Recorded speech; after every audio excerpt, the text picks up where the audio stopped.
What's up, beautiful people? How y'all doing? So I am doing another video today, and this is my first time doing something like this, so we're just experimenting. So, stick with me. I appreciate it. So the question is, do objective morals exist?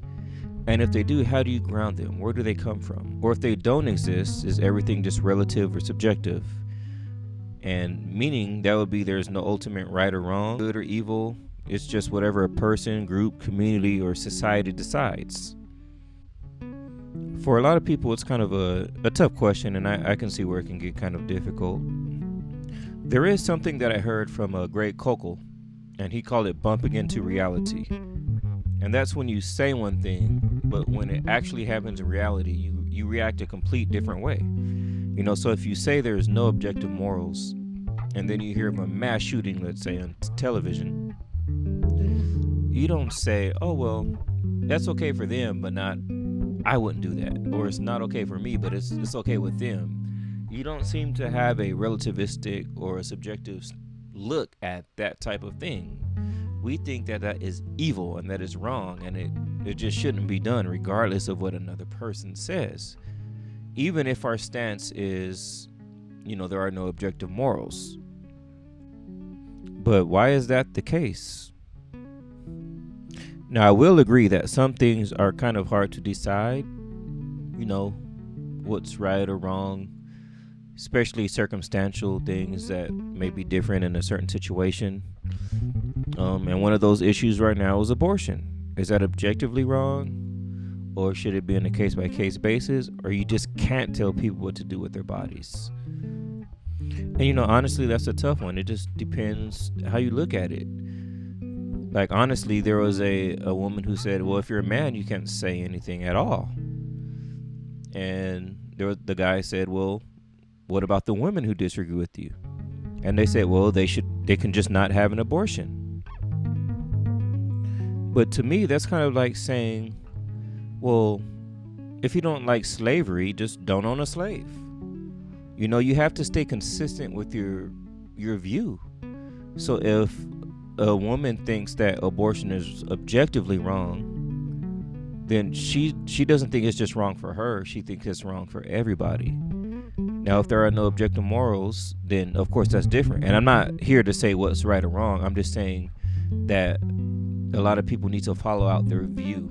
And that's when women are against abortion and they think it's wrong for everyone, they're not really being disrespectful or mean. They just think that this is an objective wrong, that it's wrong to murder a child or whatever their stance may be on that.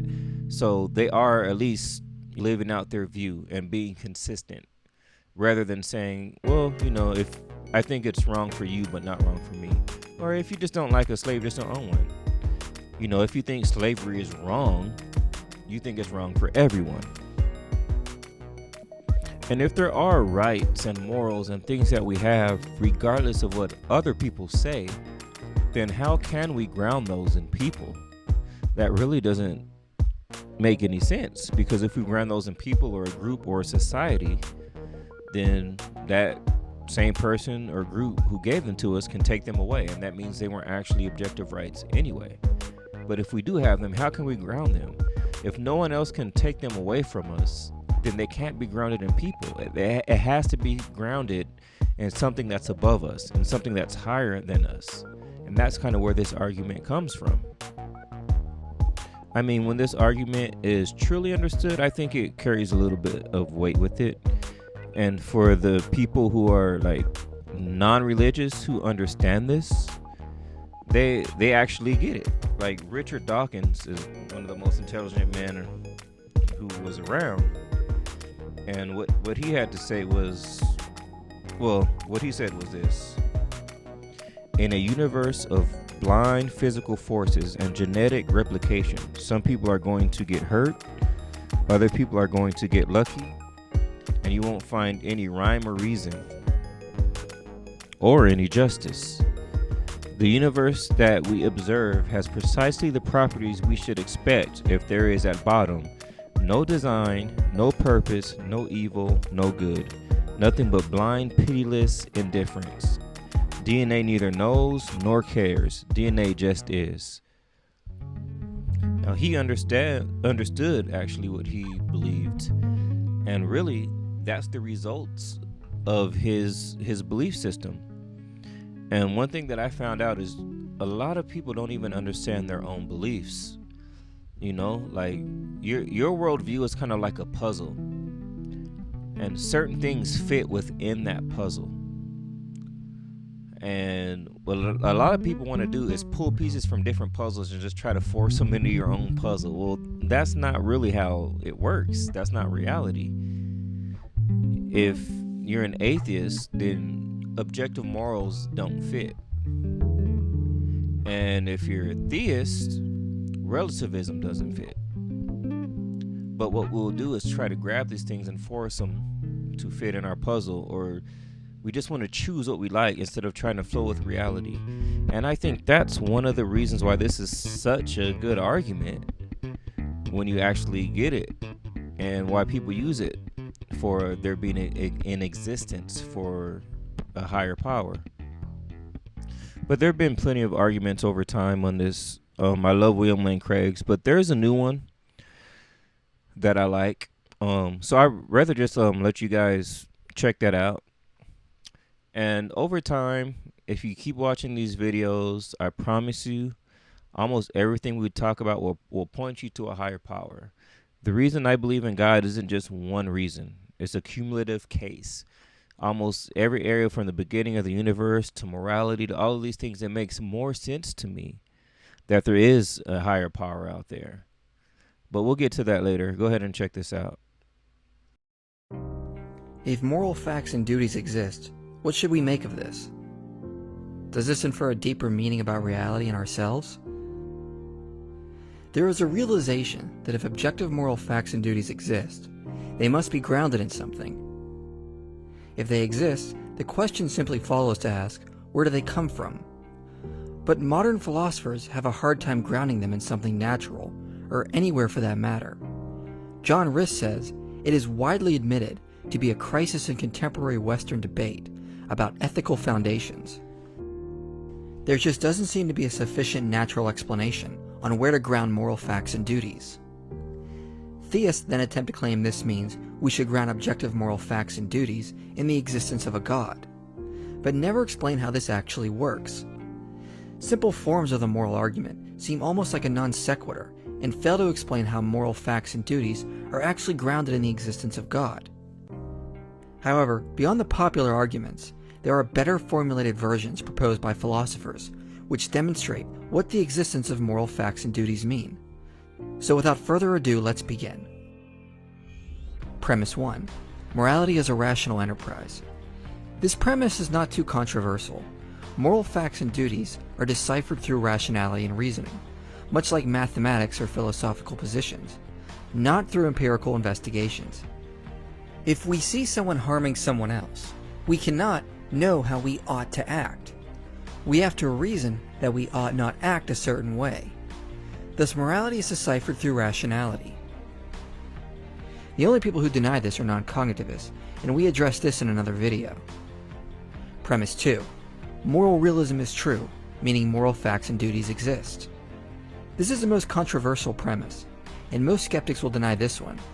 However, since we argued for this in our previous video, we will not defend this here, but simply refer people to that video to show how this premise is supported. Premise 3.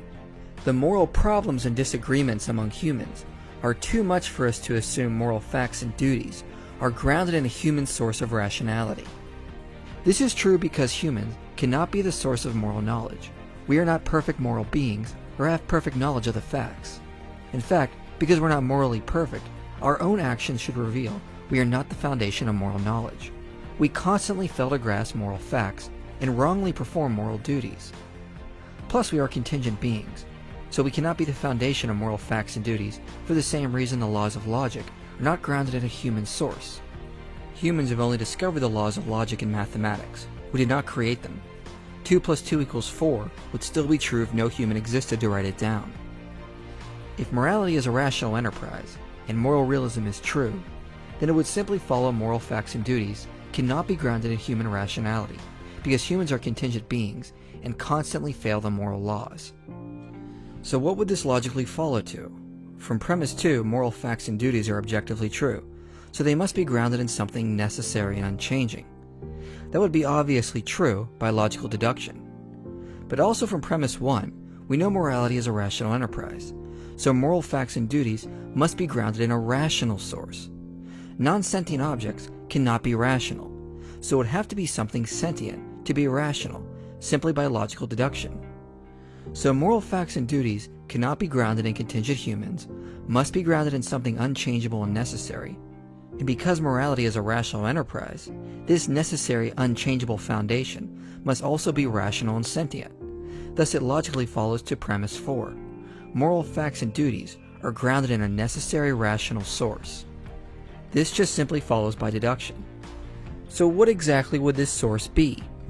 Well, it would not be human-like, like a big man in the clouds, namely a godlike version of ourselves who decides moral facts and duties on a whim or can change his or her mind, but simply a conscious, rational, necessary entity who is the foundation of moral facts and duties, and who we would look to for moral guidance. So this would simply follow to premise 5. This source, whoever this would be, is what we call God. Therefore, if moral realism is true, we do not need to arbitrarily ground objective moral facts and duties in God. It logically follows they would be grounded in a necessary rational source, who we look to for moral guidance, who we call God. It simply follows logically there. So the conclusion? Therefore, God exists. Now, despite how easily this flows from the truth of moral realism, some object this argument doesn't work. A.C. Grayling tries to attack the moral argument by claiming, the moral argument that there can be no morality unless policed by a deity is refuted by the existence of good atheists. Arguably, non-theists count among themselves the most careful moral thinkers. I am shocked that a professional philosopher such as Grayling would confuse the moral argument so badly. No philosopher of religion has ever presented the moral argument on the idea morality needs policing, or that there cannot be good moral atheists. The moral argument only addresses the foundation of objective moral duties and facts. It doesn't remotely claim there cannot be good atheists. As William Lane Craig said in reply to this objection, it was no part of my argument that God is necessary to explain our moral sense of right and wrong, good and evil. Over and over in the debate, I carefully distinguished between moral ontology, questions about the reality of moral values, and moral epistemology, questions about how we come to know moral values. And I said that my argument is solely about the objective reality of moral values, not how we come to know them. I'll appeal to the same mechanisms that you appeal to in order to explain how you know that is true. I don't think that we need to appeal to God at all to know that objective moral values and duties exist. So you're just barking up the wrong tree insofar as I'm concerned.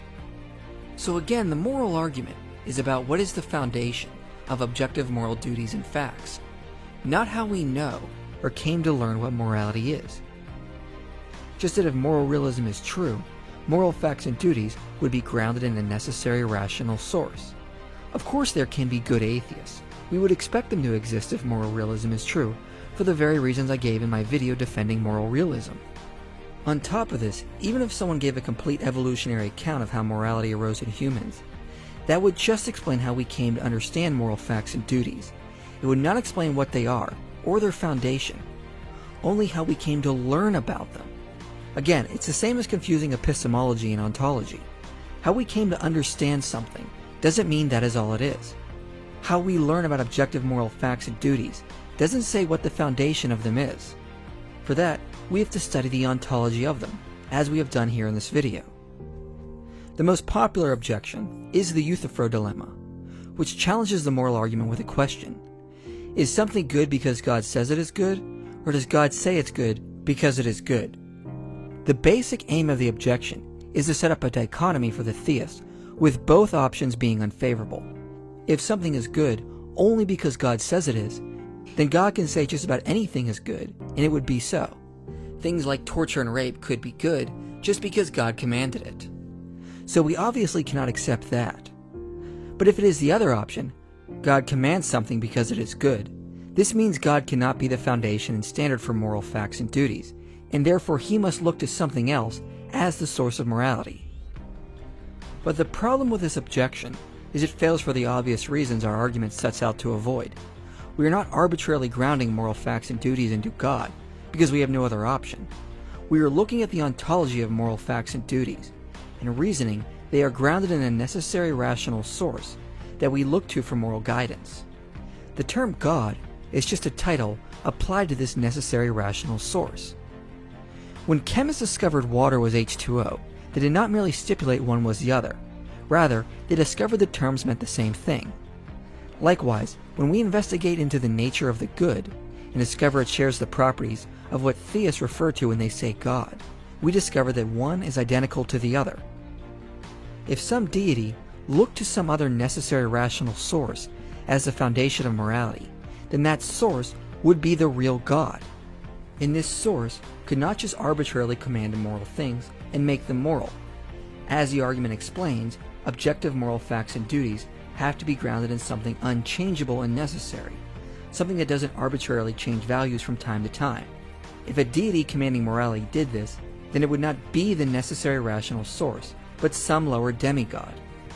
I think this objection results from a semantic disorder of the argument. We are not wording it to say God is the grounding of morality. We are saying moral facts and duties are grounded in a rational, necessary source, and this source is what we call God. The good is just titled God. The good is not something different, yet dependent on Him. The good itself has to be the rational, necessary source. Thus the good is God, and God is the good. Therefore, as we can see, if moral realism is true, it leads us right back to the existence of a conscious source, who we look to for moral guidance and direction, a necessary being that is beyond the bounds of time, who is the good, and therefore worthy of our praise,